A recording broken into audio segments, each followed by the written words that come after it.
गीता में भगवान श्री कृष्ण जी ने कहा है, यदा यदा ही धर्मस्य ग्लानिर्भवति भारत, अभ्युत्थानं धर्मस्य तदात्मानं सृजाम्यहम्।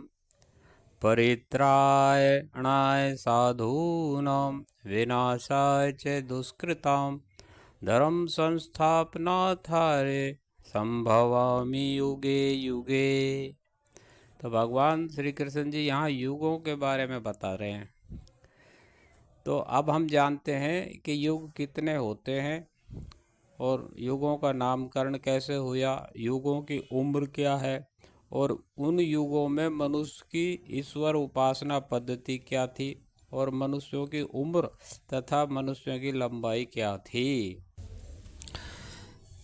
युगों के नामकरण से पहले हम जानते हैं कि धर्म के 4 चरण होते हैं। पहला होता है सत्य, दूसरा होता है तप, तीसरा दया और चौथा दान। तो जिस युग में ये चारों धर्म के चरण होते हैं उस युग को सर्वश्रेष्ठ माना जाता है। जैसे सतयुग में धर्म के 4 चरण सत्य, तप, दया और दान ये रहते हैं।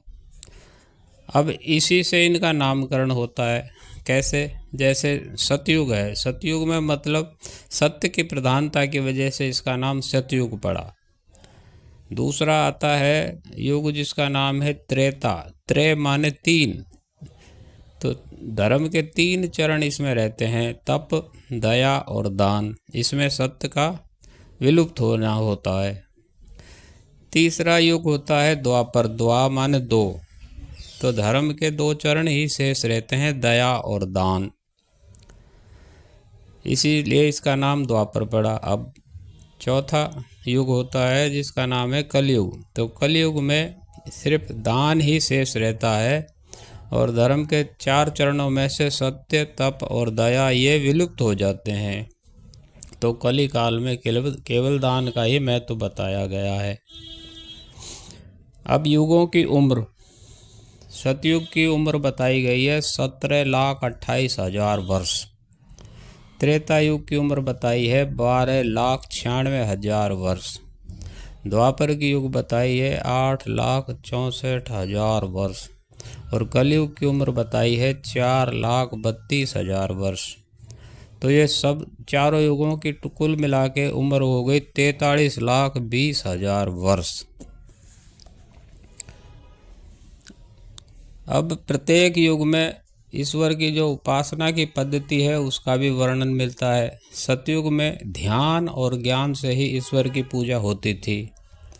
त्रेता युग में यज्ञ और तपस्या ही ईश्वर उपासना के मुख्य साधन थे।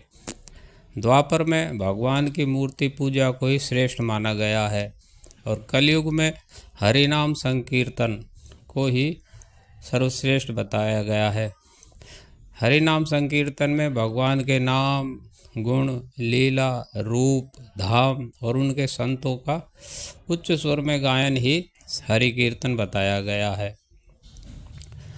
अब कलयुग में दान शेष रहने की वजह से तुलसीदास जी महाराज ने भी कहा है कि प्रकटे धर्म के 4 पद, कली में दान प्रधान, येन केन विधि दीजिए, दान करे कल्याण। तो यहाँ दान की महत्वता बताई गई है। अब हम जानते हैं कि प्रत्येक युग में मनुष्यों की उम्र क्या थी। तो सतयुग में बताया गया है मनुष्यों की उम्र थी सतयुग में 1,00,000 वर्ष, त्रेता युग में 10,000 वर्ष, द्वापर युग में 1,000 वर्ष और कलयुग में 100 वर्ष।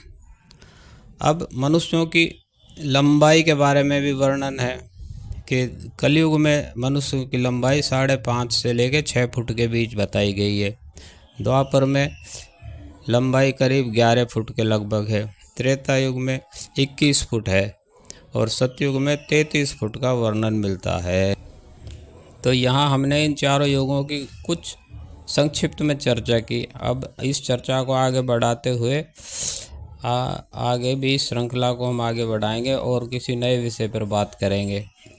आप अपने विचार और आपकी कोई जिज्ञासा हो तो हमें ज़रूर शेयर करें। राधे राधे।